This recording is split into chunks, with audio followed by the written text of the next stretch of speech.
السلام علیکم۔ آپ منور حسین کھوکھر یوٹیوب چینل دیکھ رہے ہیں۔ سینٹ کے چیئرمین اور ڈپٹی چیئرمین کے الیکشن میں پی ڈی ایم کی شکست کے بعد مختلف کیاسرائیاں سامنے آ رہی ہیں۔ 3 قسم کے بیانیے سامنے آئے ہیں۔ ایک بیانیہ یہ ہے کہ نون لیگ نے زرداری صاحب کو دھوکہ دیا ہے، جبکہ اس کے اپوزٹ دوسرا بیانیہ یہ ہے کہ زرداری صاحب نے نون لیگ سے اپنا پرانا حساب چکایا ہے، اور جبکہ ایک تیسرا بیانیہ یہ ہے کہ اسٹیبلشمنٹ نے پیپلز پارٹی کے ساتھ وعدہ خلافی کی ہے اور زرداری صاحب کو دھوکہ دے کر پی ڈی ایم میں تفریق پیدا کی ہے یا پیدا کرنے کی کوشش کی ہے، اور اپنا وزن حکومت کے پلڑے میں ڈالا ہے۔ پی ڈی ایم چیئرمین اور ڈپٹی چیئرمین کا الیکشن کس طرح ہاری، یہ ساری باتیں تو منظر عام پر آ چکی ہیں۔ وہ 7 لوگ کون تھے؟ وہ 7 کا انسان جس نے ہر جگہ کمال دکھایا، بلکہ ہاتھ کیا، وہ 7 ووٹوں کی وہ چکر کیا ہے؟ کیوں وہ 7 ووٹ ہر طرف وہی ایک ہی تعداد میں ادھر ادھر ہوئے؟ چلو گیلانی صاحب کے بارے میں تو اتفاق کہا جا سکتا ہے، اور اس کے بارے میں پی ڈی ایم کے اندر جو پوچھ گچھ کی جا رہی ہے کہ جب ایک طریقہ کار کا سب کو پتہ تھا تو ان کے گیلانی صاحب کے نام کے اوپر سٹیمپ کیوں لگائے گی، اور پھر یہ کہ ان ووٹوں کو مسترد کیوں کیا گیا۔ ایک تو بات یہ بھی ہے کہ جو ہدایات دی گئی تھی ووٹ کاسٹ کرنے کے حوالے سے، ان میں بھی عوام تھا۔ جو پولنگ بوتھ پہ جو پمفلٹ لگائے گئے تھے، اس میں یہ لکھا تھا کہ امیدوار کے خانے کے اندر مہر لگائی جائے، اور جبکہ جو پرنٹڈ مٹیریل ممبران کو دیا گیا تھا، اس میں یہ لکھا تھا کہ خانے کے امیدوار کے نام کے سامنے خانے کے اندر سٹیمپ لگائی جائے۔ تو اب دیکھنے والی بات یہ ہے کہ جو بیلٹ پیپر دیا گیا اس کا خانہ ہی صرف ایک ہی تھا جس میں امیدوار کا نام تھا، اور اس خانے میں سٹیمپ جہاں بھی لگا دی جائے، جنرل الیکشن میں تو یہ عدالتیں تسلیم کر چکی ہیں کہ ووٹر کی نیت کو دیکھا جاتا ہے کہ وہ ووٹ کہاں پہ کاسٹ کرنا چاہتا تھا۔ تو گیلانی صاحب کی حد تک تو یہ ہے کہ وہ غلطی ہو سکتی ہے یا غلط فہمی ہو سکتی ہے، مگر جو عبدالغفور حیدری صاحب کے ساتھ ہوا، وہاں بھی 7 ووٹ دوسری طرف چلے گئے، اور علی اعلان چلے گا، اور اس میں کوئی ووٹ مسترد بھی نہیں ہوا۔ اس کی وجہ یہ بھی ہو سکتی تھی کہ پہلے جو غلطی سامنے آئی تھی وہ ظاہر ہے کہ دوبارہ وہ نہیں کی جانے دی، لیکن ووٹ دوسری طرف کیوں گئے؟ وہ اس لیے گئے کہ پی ٹی آئی نے، حکومتی جماعت نے اس کے لیے پہلے پلاننگ کر رکھی تھی، اور جو وہ امیدوار سامنے لائے تھے، وہ کھرب پتی امیدوار، وہ اس نیت سے لے کے آئے تھے کہ چونکہ اس نے یہ یقین دہانی کرائی تھی کہ وہ 5-7 ووٹ اپوزیشن کے توڑ کر وہ اپنے حق میں دلوا سکتے ہیں، اور اس میں انہیں کامیابی بھی ہوئی۔ تو ایسے لوگوں کو، ایسے کھرب پتی لوگوں کو، جیسے کہ سنجرانی صاحب ہیں یا مرزا فریدی صاحب ہیں، انہیں جماعتوں میں کیوں شامل کیا جاتا ہے؟ انہیں اس لیے لیا جاتا ہے مقابلے کی فضا پیدا کرنے کے لیے کہ اگر ایسے لوگ نہیں ہوں گے تو وہ دوسرے جماعت کے ووٹوں کو توڑ نہیں سکیں گے۔ تو اس کا مطلب یہ ہے کہ اس بات کی یہ تو تصدیق ہو گئی کہ ایسے الیکشن میں پیسہ چلتا ہے، اور آپ نے حکومتی وزراء کے، ترجمانوں کے بیان بھی سنے ہوں گے کہ ہم نے بدلہ لے لیا ہے۔ جو قومی اسمبلی میں ہمارے 7 ووٹ جب یوسف رضا گیلانی سینیٹر منتخب ہوئے حفیظ شیخ کو شکست دے کر، تو وہ بھی 7 ووٹوں کا ہی چکر تھا، اور یہ حکومتی ترجمان اور وزراء تو یہ کہہ رہے ہیں کہ ہم نے وہ اپنا بدلہ لے لیا ہے۔ ایک حساب سے وہ دھاندلی کی تصدیق بھی کر رہے ہیں، اور یہ تو کوئی ڈکی چھپی بات نہیں ہے، کیونکہ ہر طرف پتہ تھا کہ کس کے پاس کتنی میجورٹی ہے۔ تو ایسے لوگوں کو کیوں لایا جاتا ہے؟ صرف اس لیے لایا جاتا ہے کہ تاکہ وہ دوسری جماعتوں کا مقابلہ کر سکیں، اور اسی بات کو بنیاد بنا کر وہ جن پر الزامات لگائے جاتے ہیں، خفیہ طاقتیں، ان کی بھی منشا شامل ہوتی ہے کہ ایسے لوگ جماعتوں میں موجود ہوں، اور اسی کو بنیاد بنا کر پھر وہ سیاسی جماعتوں کو اور سیاستدانوں کو بدنام کرتے ہیں۔ شاہد خاقان عباسی نے کل یہ کہا کہ حکومتی جماعت نے 3 ایسے بندوں کو بھی سینیٹر بنایا ہے جن پر ملتان جو ٹھیکیدار ہیں، اور جن پر ملتان میٹرو کیس میں ملوث تھے۔ تو آپ یہ اندازہ لگائیں کہ پی ٹی آئی یہ کس منشور کے تحت اقتدار میں آئی تھی کہ وہ ملک سے کرپشن ختم کریں گے، اور وزیر صاحب یہ کہہ رہے ہیں کہ بکرا منڈی کی طرح خرید و فروخت بھی ہے اور ہمارا انصاف کا نظام خاموش ہے۔ تو یہ احتساب کس نے کرنا ہے؟ آپ کو عوام کس مقصد کے لیے لائے تھے؟ اگرچہ دھاندلی کا الزام ہے کہ آپ کو دھاندلی کے ذریعے لایا گیا ہے، مگر آپ وزیر اعظم تو ہیں، اور آپ کا جو منشور تھا اس پر آپ نے کس حد تک عمل کیا ہے؟ کیا ایک وزیر اعظم کی سیٹ پر بیٹھا شخص وہ صرف بیان بازی کے لیے کہ آپ اپوزیشن میں بھی ہوں تو آپ یہی باتیں کریں کہ ہم یہ کر دیں گے، وہ کر دیں گے، اور وزیر اعظم کی سیٹ پہ ہوں اور پھر آپ وہی کام کر کے پھر الزام تراشی مخالفین پر کریں اور الزامات لگائیں اپوزیشن پر اور خود کچھ نہ کریں؟ کیا اب یہ باقی رہ گیا ہے کہ آپ کو امریکہ کا پریزیڈنٹ بنایا جائے تو پھر آپ اس قابل ہوں گے کہ آپ احتساب کر سکیں؟ تو ان سیاسی جماعتوں کو اس معاملے پہ کنسنسس کرنا چاہیے کہ آئندہ ایسے لوگ جماعتوں میں شامل نہ کیے جائیں جس سے کوئی تیسری قوت بھی فائدہ اٹھا سکے اور جماعتوں کو بھی اس کا نقصان ہو۔ پی ٹی آئی میں بہت سارے ایسے لوگ ہیں جو اس صورتحال سے پریشان ہیں، اور انہیں یہ بھی پتہ ہے کہ ان کا اقتدار کسی کے مرہون منت ہے، وہ بے اختیار ہیں، وہ خود اس صورتحال سے پریشان ہیں، اور وہ چاہتے ہیں کہ اپوزیشن جماعتوں سے ایسے معاملات پر ڈائیلاگ ہو، اور وہ وزیر اعظم کو بھی راضی کر سکتے ہیں۔ تو دونوں طرف سے جو ایسے لوگ ہیں انہیں آگے آنا چاہیے۔ اب رہی یہ بات کہ یوسف رضا گیلانی کے جو 7 ووٹ مسترد ہوئے، جن کی اسٹیمپ اسی خانے میں لگائی گئی تھی ان کے نام کے اوپر، تو وہ چیلنج اسے کیا جا سکتا ہے یا نہیں، اور کیس ان کا کتنا مضبوط ہے؟ آئین اس کے بارے میں کیا کہتا ہے؟ آئینی ماہرین یہ کہتے ہیں کہ جو پارلیمان کی پروسیڈنگ ہے، جو کارروائی ہے، وہ عدالتوں میں ناقابل چیلنج ہے۔ البتہ جو ایسے متنازع معاملات ہیں جیسے کہ یہ ووٹنگ کا ایشو ہے، وہ آئین کے روح سے عدالت میں لے جایا جا سکتا ہے اور عدالت اس پہ فیصلہ دے سکتی ہے۔ تو عدالت کی تاریخ بھی ہے کہ ماضی میں جو جنرل الیکشن کے اس قسم کے بیلٹ پیپر تھے، اس میں عدالت کی ڈائریکشن ہے کہ ووٹر کی نیت کو دیکھا جاتا ہے، تو اس پہ فیصلے بھی ہوئے ہیں۔ تو اس لحاظ سے اگر آئینی طور پہ دیکھا جائے تو یوسف رضا گیلانی دوبارہ عدالت انہیں چیئرمین سینٹ ان ووٹوں کی بنیاد پر بنا سکتی ہے۔ اور پھر ماضی کی جو کہتے ہیں نا کہ ماضی میں ایسا نہیں ہوا، ماضی میں ایوان کی سینٹ کی پارلیمانی روایت میں پہلے بھی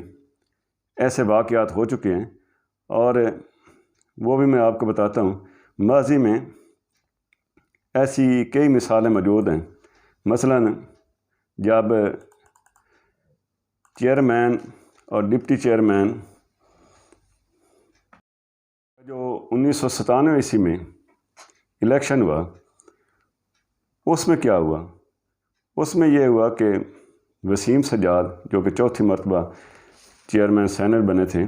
ان کے مقابلے میں احمد فراز مرحوم کے بھائی بیرسٹر مسعود کیسر تھے۔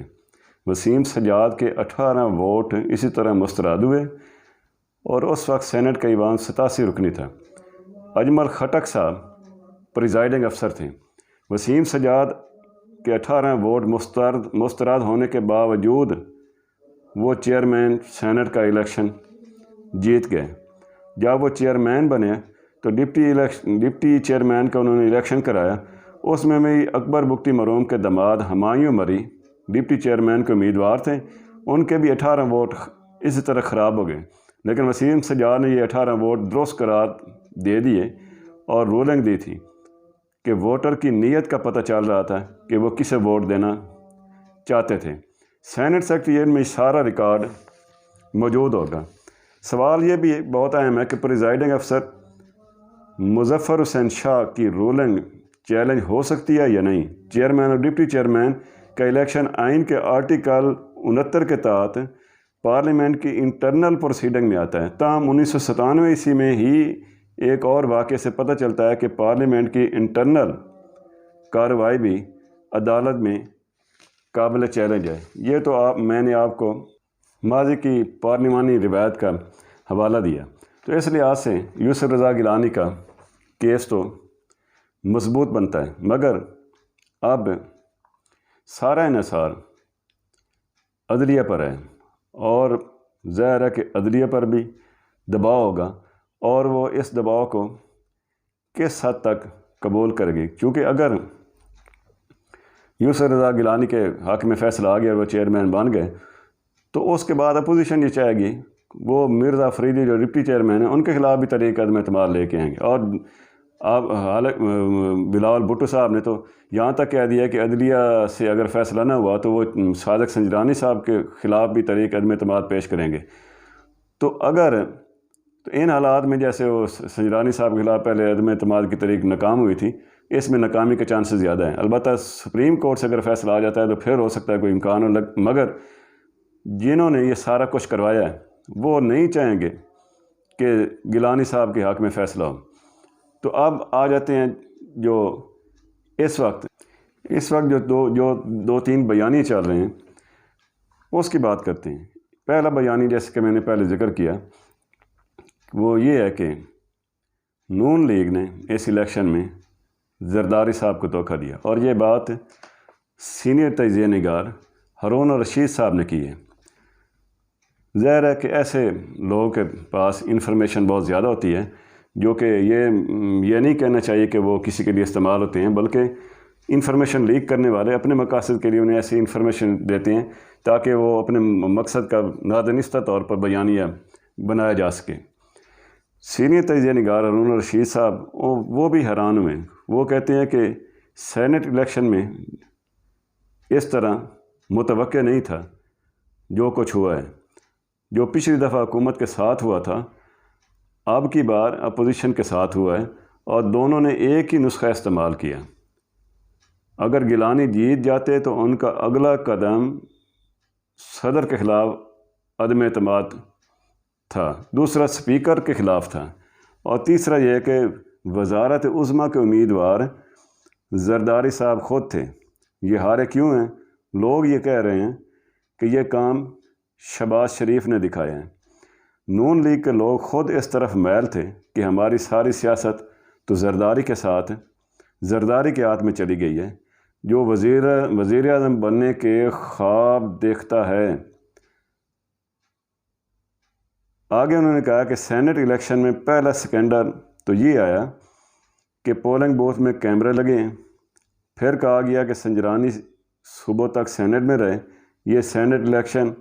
ایکٹ کے تحت نہیں ہوئے، یہ پارلیمانی کارروائی ہے اور اس میں عدالت کچھ نہیں کرتی، یہ الیکشن متنازع رہے گا۔ اب عمران خان انڈیا اور امریکہ سے بات کرنے کے لیے مضبوط پوزیشن میں ہیں، اور اب تو لانگ مارچ کے بغیر پی ڈی ایم زندہ ہی نہیں رہ سکتی۔ اب عمران خان اپنی پارٹی والوں سے کہہ رہا ہے کہ متحرک ہو جاؤ۔ کیا وہ بلدیاتی الیکشن کے لیے کہہ رہا ہے، یا پھر اگر ضرورت پڑی تو جنرل الیکشن کے لیے؟ صرف ایک ایجنڈا ہونا چاہیے کہ مخالفین کا احتساب کیا جائے۔ نون لیگ نے ووٹ کیوں نہیں دیے؟ کیونکہ سیاست زرداری کے ہاتھ میں جا رہی تھی۔ مجھے اطلاعات ہیں کہ انہیں اسلام آباد نہیں جانے دیا جائے گا، اور کریک ڈاؤن ہوگا اور پٹائی ہوگی۔ ان کے لیے حالات سازگار نہیں، ان کو اپنی حکمت عملی پر غور کرنا چاہیے۔ تو یہ تو آ گیا ایک نیریٹو، ایک بیانیہ کہ اب پی ڈی ایم کے لیے آئندہ کیا مشکلات ہیں۔ دوسرا بیانیہ، دوسرا جو بیانیہ سامنے آیا ہے وہ یہ ہے کہ حافظ حسین احمد صاحب نے کہا ہے کہ سینٹ الیکشن میں پی ڈی ایم کو خدا ملا اور نہ ہی وصال صنم۔ زرداری نے نون لیگ کے پرانا حساب چکا دیا ہے۔ زیادہ نقصان وہ کہتے ہیں کس کا ہوا؟ زیادہ نقصان مولانا فضل الرحمان کا ہوا۔ ان کا یہ کہنا ہے کہ زرداری صاحب نے ایک ایک کر کے نون لیگ کے پرانے حساب چکا دیے ہیں اور طاقتور قوتوں نے زرداری کے توسط سے پی ڈی ایم کا مخالفانہ ٹریک ہی تبدیل کر دیا ہے۔ 20 ستمبر 2020 کے اجلاس میں پی ڈی ایم کی قیادت نے سینٹ کے الیکٹرول کالج ختم کرنے، قومی صوبائی اسمبلی سے استعفے اور ضمنی الیکشن میں حصہ نہ لینے کا حتمی فیصلہ کیا تھا، مگر زرداری صاحب نے کسی کے اشارے پر پی ڈی ایم کو اسی قومی اسمبلی اور سینٹ کا الیکشن لگا دیا۔ قومی اسمبلی میں جو کچھ پی ڈی ایم نے کیا وہی حکومت نے سینٹ میں اس کے ساتھ کیا۔ ساتھ کے ہندسے نے ساتھ رہنے والوں کے ساتھ ہی ہاتھ کر دیا۔ جے یو آئی کو بند گلی میں پہنچانے والے مولانا فضل الرحمان کو سوچنا چاہیے کہ کیا کھویا اور کیا پایا۔ انہوں نے کہا کہ اب بھی 26 مارچ کے مجوزہ رینٹل مارچ سے، انہوں نے اسے رینٹل مارچ قرار دیا ہے، پیپلز پارٹی جان چھڑانے کے لیے کوشش کر رہی ہے۔ تو مطلب یہ ہے کہ پیپلز پارٹی شروع سے مخلص ہی نہیں تھی کہ لانگ مارچ کیا جائے، جیسے کہ انہوں نے استعفوں پہ آ کے بریک لگا دی تھی اور کہا تھا کہ موجودہ صورتحال میں استعفے ٹھیک، اور مولانا فضل الرحمان کو بھی پھر انہوں نے قائل کر لیا کہ اگر ہم استعفے بھی دے دیں تو پھر بھی حکومت سینٹ الیکشن کروا دے گی، اور بعد آئینی معیارین سے بھی یہ بات کروائی گئی کہ سینٹ الیکشن اس کے باوجود بھی ہو جائے گا۔ تو مجبوراً پی ڈی ایم کو مشترکہ طور پر پھر ان انتخابات میں حصہ لینا پڑا۔ اب جو تیسرا بیانیہ یہ ہے کہ اسٹیبلشمنٹ نے پیپلز پارٹی کے ساتھ جو وعدے کیے تھے کہ ہم نیوٹرل رہیں گے، اسٹیبلشمنٹ نے دھوکہ دیا ہے اور بظاہر جو ہے وہ پی ڈی ایم کے اندر تفریق پیدا کرنے کی کوشش کی گئی ہے، اور عوام کو ان کا جو بیانیہ تھا اسے ناکام کرنے کی کوشش کی گئی ہے۔ اب عوام اس پہ ضرور سوچتے ہوں گے کہ اپوزیشن ایک طرف لانگ مارچ کی بات کرتی ہے، حکومت کو جعلی قرار دیتی ہے، اور پھر اسی سسٹم میں پھر وہ شامل ہو کر پھر انہوں نے ضمنی الیکشن لگا اور سینٹ کا انتخاب لگا۔ تو ایک قسم کا پروپیگنڈا کی مہم جاری ہے اور اس کا شکار عوام ہے۔ اور آپ یہ دیکھیں کہ چیئرمین اور سینٹ ڈپٹی چیئرمین بنانے کے لیے کیا کچھ ہوا۔ رات کو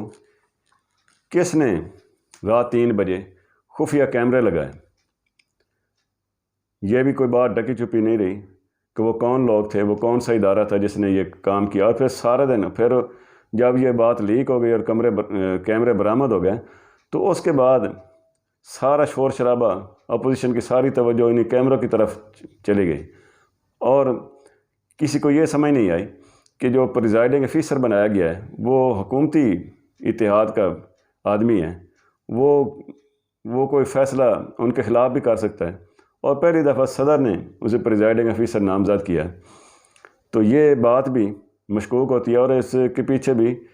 کوئی پلان لگتا ہے کہ جان بوجھ کر ایسا پلان بنایا گیا یوسف رضا گیلانی کو پیچھے ہٹانے کے لیے۔ تو اب جیسا کہ ہارون رشید صاحب نے کہا کہ اب لانگ مارچ نہیں نکالنے دیا جائے گا اور پی ڈی ایم کے موقف کو کمزور کر دیا گیا ہے، اور پھر ان کا اس لانگ مارچ کے بغیر کوئی چارہ ہی نہیں ہے اگر انہوں نے زندہ رہنا ہے۔ تو اب جیسے وہ کہہ رہے ہیں کہ اب پٹائی ہوگی، اب آج یہ خبر آئی ہے کہ مریم نواز جن کے بارے میں پہلے کہا جا رہا ہے کہ انہیں بڑی سخت ترین کی سنگین نتائج کی دھمکیاں دی گئی ہیں، جو انہوں نے کہا تھا کہ اگر ہمارے ساتھ کچھ کیا گیا ہمارے ووٹ چوری ہوئے تو ہم جو ہے وہ خفیہ وہ جو ٹیلی فون آتے رہے ہیں ہمارے ارکان کو دباؤ ڈالا جاتا رہے، وہ ہم ریکارڈنگ پبلک کے سامنے لائیں گے۔ اور اس کے بعد یہ خبر آئی تھی کہ مریم نواز کو اس بیان کے بعد سخت ترین دھمکی دی گئی ہے، تو اب ان کی ضمانت منسوخ کرانے کے لیے نیب نے ہائی کورٹ سے رجوع کر لیا ہے۔ تو حالات بظاہر جو ہیں وہ اپوزیشن کے خلاف لگ رہے ہیں، مگر آج اپوزیشن کے 3 بڑے رہنماؤں نے مولانا فضل الرحمان اور آصف علی زرداری اور نواز شریف کے درمیان ٹیلی فونک رابطہ ہوا ہے، جس میں اس شکست کی وجوہات کا جائزہ لیا گیا ہے اور آئندہ کی حکمت عملی پہ غور کیا گیا ہے۔ اور دونوں جماعتیں نون لیگ اور یا پیپلز پارٹی کے رہنما وہ بظاہر ایک دوسرے پر شک نہیں کر رہے اور آئندہ کی حکمت عملی پر غور کر رہے ہیں، مگر مولانا فضل الرحمان صاحب نے یہ بھی کہا ہے کہ اب جو ہے لانگ مارچ کا جب تک ہم استعفے نہیں دیں گے لانگ مارچ کا کوئی فائدہ نہیں ہے، یہ بات بھی ان کی درست ہے۔ تو ایک لحاظ سے اگر دیکھا جائے تو ایک تنہا JUI ہے جو پہلے دن سے اپنے موقف پر قائم ہے، مگر اسے دوسری جماعتوں کی وجہ سے،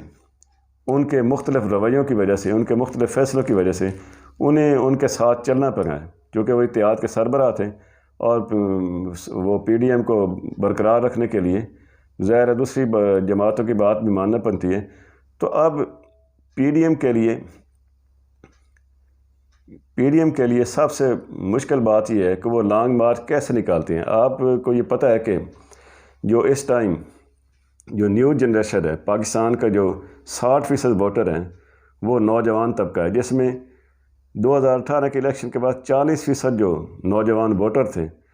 وہ PTI کے حامی تھے، PTI کے بیانی کو سپورٹ کرتے تھے۔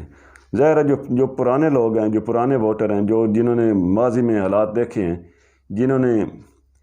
یہ سب کچھ دیکھا ہے کہ ملک میں اصل حکمرانی کس کی رہی ہے، جمہوریت کو کس نے نقصان پہنچایا اور جمہوریت کیوں نہیں چل سکی، اس کی وجوہات کیا تھیں، یہ جو پرانے لوگ ہیں یا پرانے ووٹر ہیں وہ سارے وہ تاریخ سے واقف ہیں۔ مگر جو نیا ووٹر ہیں جو کہ زیادہ تر اب چلو اگر کوئی کمی ہوئی ہے تو 40 سے 30% پھر بھی ووٹر جو ہیں نوجوان طبقہ جو ہے وہ PTI کا فالوور ہے، تو وہ صرف PTI کے بیانی کو سمجھتے ہیں۔ اور پھر ایک ریاستی سطح پہ اتنا پروپیگنڈا ہے، 15-20 تو ترجمان ہیں جو صبح شام پریس کانفرنس کرتے ہیں کہ ہم یہ کرنا چاہتے ہیں، ملک میں وہ کرنا چاہتے ہیں، تو کوئی ہمیں کرنے نہیں دے رہا، اور پھر یہ کیا کہ اپوزیشن چور ہے، یہ ہے، کرپٹ ہے۔ تو ایک پروپیگنڈے کا سیلاب ہے جس کا عوام شکار ہے اور عوام کو سمجھ نہیں آ رہی کہ وہ کس کا ساتھ دیں۔ تو ایک بات تو یہ طے ہے کہ حکومتوں کو چلنے نہیں دیا جاتا، اور جو جمہوریت میں جو سیاست میں مداخلت ہوتی ہے ان کے اپنے تقاضے ہوتے ہیں جو مداخلت کرتے ہیں، وہ سارا طاقت کا توازن اپنے ہاتھ میں رکھنا چاہتے ہیں، اور ان کا یہ مقصد ہوتا ہے کہ وہ ان کی طرف کوئی انگلی نہ اٹھائے، جیسا کہ اب موجودہ حکومت ہے تو اس کو بھی لگتا ہے کہ بس ایک خاص بیانیے پہ لگا دیا گیا ہے، ان کی جو اختیارات ہیں وہ نہیں ہیں جو کہ ایک وزیر اعظم کے ہونے چاہیے۔ اب یہ جیسا کہ سینٹ کا انتخاب ہوا ہے تو آپ اسی سے اندازہ لگا لیں کہ جس طریقے سے سنجرانی صاحب سینٹ کے چیئرمین بنے ہیں، اس ایوان کی کیا حیثیت ہے، یا سینٹ کے چیئرمین کے عہدے کی کی حیثیت ہے، اس کی کوئی وقت نہیں ہے۔ آپ نے اندازہ لگا لیا ہوگا کہ اس پہ کوئی اتنا جشن یا کوئی شور شرابہ یا کوئی جیسے کوئی ڈول ڈھمکے ہوتے ہیں، انہیں جیتنے والوں کو بھی وہ خوشی نہیں ہے، چونکہ انہیں پتہ ہے کہ ہم نے یہ سب کو چوری کیا ہے اور پبلک کے سامنے، عوام کے سامنے، دنیا کے سامنے ڈاکہ ڈالا ہے۔ تو یہ صورتحال ہے۔ تو اس میں جب تک پبلک کو، جب تک یہ باور کرانے کی عوام کی میجارٹی کو یہ بیانیہ سمجھانے کی ضرورت ہے، جب تک وہ یہ بیانیہ ان کے ذہنوں میں، اکثریت کے ذہنوں میں نہیں بیٹھے گا، اس وقت تک ملک میں تبدیلی مشکل نظر آتی ہے۔ اجازت دیجیے، اللہ حافظ۔